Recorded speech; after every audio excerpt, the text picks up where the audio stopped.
സ്വഹാബിമാരെ യാത്ര പോകുമ്പോൾ ഒരു മനുഷ്യൻ ജനാപത്തുകാരനായി കുളിക്കണമല്ലോ. അപ്പോൾ സ്വഹാബിമാരോട് വന്നുകൊണ്ട് ചോദിക്കണം, എനിക്ക് ജനാപത്ത് സംഭവിച്ചു, ഞാൻ കുളിക്കണം. അദ്ദേഹത്തിന്റെ തലയിൽ വലിയൊരു മുറിവുണ്ട്. അപ്പോൾ കൂടുതൽ സ്വഹാബിമാരെ പറഞ്ഞു, കുളിക്കാതെ ഒരിക്കലും നിസ്കാരം സ്വീകരിക്കില്ല. അങ്ങനെ മനുഷ്യൻ കുളിച്ചു, മനുഷ്യൻ മരണപ്പെട്ടു. വെള്ളം തട്ടിയാൽ മരിക്കുന്ന ഒരു അവസ്ഥയിലായിരുന്നു മുറിവുണ്ടായിരുന്നു. ആ മനുഷ്യൻ കുളിച്ചു, അദ്ദേഹം മരണപ്പെട്ടു. റസൂലുള്ളാഹി സ്വല്ലല്ലാഹു അലൈഹി വസല്ലം പറഞ്ഞു, നിങ്ങൾ ആ മനുഷ്യൻ കൊല്ലുകയാണെന്ന്. അറിയാത്തൊരു വിഷയത്തിൽ ഫത്വ കൊടുത്ത് അദ്ദേഹം മരണപ്പെട്ടപ്പോൾ ആ സ്വഹാബിമാരെ കുറിച്ച് റസൂൽ പറഞ്ഞു, ഖതലഹു ആ മനുഷ്യനെ കൊന്നിരിക്കുന്ന അള്ളാഹുവിനായിരുന്നു പ്രതീക്ഷിക്കട്ടെ. റസൂലുള്ളാഹി സ്വല്ലല്ലാഹു അലൈഹി വസല്ലം പറഞ്ഞു. അപ്പോൾ നമുക്കൊരു വിഷയത്തിൽ അറിയില്ല എന്ത് ചെയ്യാം, അറിയില്ല എന്ന് പറയാം. താബീങ്ങളിൽ പെട്ട മനുഷ്യൻ പറയുന്നത്, ഞാനൊരു മസാല ഒരു സ്വഹാബിമാരുടെ അടുത്ത് ചോദിക്കാം,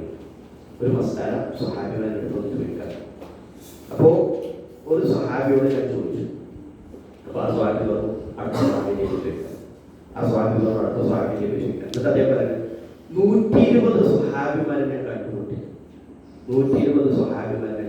എല്ലാവരും പറഞ്ഞ് ഇന്നാളോട് ചോദിക്കുക പറഞ്ഞ് അവിടെ എന്നെ മാറ്റിയെന്ന്. എന്നിട്ട് അദ്ദേഹം പറഞ്ഞു, അവസാനം ഞാൻ ആദ്യം ചോദിച്ച മനുഷ്യൻ്റെ അടുത്ത് എത്തി. സ്വഹാബിമാരൊരു കാര്യം പറയുന്നതിൽ പോലും അവരെത്രയോ ഗൗരവം പാലിച്ചു.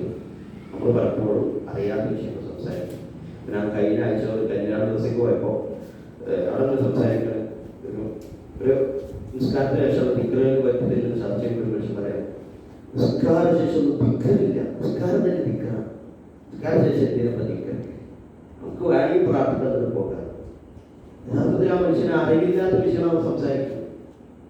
നമ്മളെ സംബന്ധിച്ച് ഒരു വിഷയം അറിയില്ല എങ്കിൽ അറിയില്ലാന്ന് തുറന്നു പറയാം. അറിയാത്ത വിഷയങ്ങൾ, ദീനിന്റെ വിഷയങ്ങൾ പ്രത്യേകിച്ചും നമ്മൾ ചെയ്യുന്നത് പറയുന്നത്, അത് മക്കളോടാണെങ്കിലും കുടുംബക്കാരോടാണെങ്കിലും ആരോടാണെങ്കിലും നമുക്ക് അറിയാത്ത വിഷയങ്ങൾ നമ്മൾ ചെയ്യുന്നത് ഒരിക്കലും സംസാരിക്കുന്നില്ല. അപ്പൊ ജനങ്ങളുടെ വിഷയത്തിൽ, ജനങ്ങളുടെ കൂട്ടത്തിൽ ചില ആളുകളിൽ അവർ അള്ളാഹുവിനെ സംബന്ധിച്ച് അറിയാത്ത വിഷയങ്ങൾ സംസാരിക്കും. ഒരു സംഭവമുണ്ട്. നസാറാക്കളിൽ പെട്ട ഒരു മനുഷ്യൻ റസൂലുള്ളാഹി സ്വല്ലല്ലാഹു അലൈഹി വസല്ലം അടുത്ത് വന്നു. ഈ ആയത്തിന്റെ വിശദീകരണത്തിൽ കാണാം, ഒരു നസാറാക്കളിൽ പെട്ട ഒരു മനുഷ്യൻ റസൂലുള്ളാഹി സ്വല്ലല്ലാഹു അലൈഹി വസല്ലം അടുത്ത് വന്നു. എന്നിട്ട് ചോദിച്ചു, റസൂലേ, അള്ളാഹുവിനെ പേരിനെ ഉണ്ടാക്കിയത്, അതായത് അള്ളാഹിനെ കളിയാക്കുന്ന രൂപത്തിൽ ആ മനുഷ്യൻ ചോദ്യം ചോദിച്ചതാണ്. ഇമാം മുജാഹിദ് അദ്ദേഹം ഉദ്ദേശിച്ചതായിട്ടാണ് പറയുന്നത്. തഫ്സീറിൽ ചോദിക്കാൻ നസ്രാനിയായ മനുഷ്യൻ ചോദിക്കണം, അള്ളാഹിനെ എങ്ങനെയാണ് ടീച്ചർ കളിയാക്കി ചോദിക്കണം. പറയുന്ന ആ സംഭവത്തിൽ കാണാം, ആ സമയത്ത് പെട്ടെന്ന് ഒരു ഇടിവാള് പൊട്ടി എന്ത് ചെയ്യണം, ആ മനുഷ്യനെ ഏറ്റി ആ മനുഷ്യനോട് താഴെ വീഴാണ്. ആ ഇടിവാള് എന്ത് ചെയ്യണം, ഏറ്റി ആ മനുഷ്യൻ താഴെ വീഴാണ്. അഥവാ അള്ളാഹുവിനെ കളിയാക്കുന്ന രൂപത്തിൽ ഒരാൾ സംസാരിക്കുകയും ചിലപ്പോൾ ദുനിയാവുന്ന എന്ത് ചെയ്യും, ശിക്ഷകൾ ലഭിക്കും. ഈ വിഷയം നമ്മൾ പ്രത്യേകിച്ച് പഠിക്കേണ്ടത് നിരീശ്വരവാദ വിഷയങ്ങളിലേക്ക് പോകുന്നതിന് മുമ്പ് ചെയ്യണം. ആവശ്യമില്ലാത്ത നിരീശ്വരവാദ ചർച്ചകളിലേക്ക് ഒരിക്കലും പോകരുത്.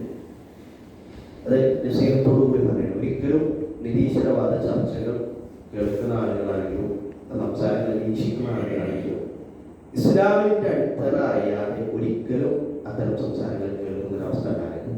എന്താണെന്ന് പറഞ്ഞു കഴിഞ്ഞാൽ അത് വസ്വാസിനെത്തും, അത് പ്രശ്നങ്ങളാണ്. അവർക്ക് ഒരു അറിവില്ലാതെ സംസാരിക്കും, അതിങ്ങനെ കേട്ടുപോയിക്കുന്നുണ്ടാവും, പ്രശ്നങ്ങളാവും. അതുകൊണ്ട് അള്ളാഹു പറയണേ, ജനങ്ങളുടെ കൂട്ടത്തിലുള്ള ജനങ്ങൾ അവരറിവില്ലാത്ത അള്ളാഹുവിന്റെ വിഷയത്തിൽ അറിയാത്ത കാര്യങ്ങളായിരിക്കും അവർ സംസാരിക്കുക. അവരെന്ത് ചെയ്യും, പിൻപറ്റും എല്ലാ ശൈത്വാന്മാരെയും മറ്റു ധിക്കാരികളായ എല്ലാ ശൈത്താന്മാരെയും പിൻപറ്റും. അഥവാ ഒരു വിശ്വാസം പിൻപറ്റാതെ ഒരു വിശ്വാസം പിൻപറ്റില്ല അള്ളാഹുവിനെയും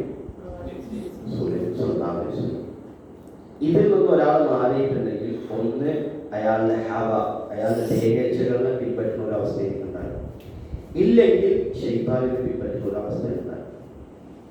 നമ്മൾ പിൻപറ്റേണ്ട ആരെ? അള്ളാഹുവിനെയും റസൂലിനെയും സ്വല്ലല്ലാഹു അലൈഹി വസല്ലം. എന്നാൽ അതിൽ നിന്നൊരു മനുഷ്യൻ മാറിക്കഴിഞ്ഞാൽ എന്താവും? ശൈത്താനിനെയോ അല്ലെങ്കിൽ ദേഹേച്ഛയോ പിൻപറ്റുന്ന അവസ്ഥ ചെയ്യും. ഉണ്ടാവും. എത്രയോ ആളുകൾ സിനിമാ നടന്മാരെയും അല്ലെങ്കിൽ ആ രൂപത്തിൽ പിൻപറ്റുന്ന ആളുകളുണ്ട് അല്ലേ? അള്ളാഹു സുബ്ഹാനഹു വ തആല നിരോധിച്ച രൂപത്തിൽ അള്ളാഹുവിന്റെ ധിക്കരിക്കുന്ന ആളുകളെ പിൻപറ്റുന്ന ഒരുപാട് ആളുകൾ നമ്മുടെ നാടുകളിൽ, നമ്മുടെ സമൂഹത്തിൽ, മുസ്ലിം സമുദായത്തിൽ പോയിട്ടുണ്ട്. അങ്ങനത്തെ ഒരു അവസ്ഥ ഉണ്ടായ എന്താണ് അള്ളാഹു പറയുന്നത്? അവർക്ക് എന്താണ്? കുതിബ അലൈഹി. കുതിബ എന്ന് പറഞ്ഞാൽ കതബ, കുതിബ രേഖപ്പെടുത്തിയിരിക്കുന്നു. അലൈഹി അവർക്ക് അന്നഹു നിശ്ചയമായ അവർക്കുള്ള മൻ തവല്ലാഹു, മൻ തവല്ലാഹു ആരാണോ അവനെ സ്വീകരിച്ചിട്ടുള്ളത്, നിശ്ചയിക്കപ്പെട്ടിട്ടുള്ളത്. തവല്ല എന്നൊക്കെ പറഞ്ഞു കഴിഞ്ഞാൽ ഏറ്റെടുക്കുക, അധികാരം എടുക്കുക എന്നുള്ളതൊക്കെയാണ് അർത്ഥം. അഥവാ ആരാണോ ആ മനുഷ്യനെ സ്വീകരിക്കുന്നത് അല്ലെങ്കിൽ ശൈത്വാനെ പിൻപറ്റി ജീവിക്കുന്നത് ആരാണോ, നിശ്ചയമായും ആ മനുഷ്യൻ, ഏത് മനുഷ്യൻ? ഏത് മനുഷ്യനാണ്? ശൈത്താനെ പിൻപറ്റി ജീവിക്കുന്ന മനുഷ്യനെ യുദില്ലുഹു,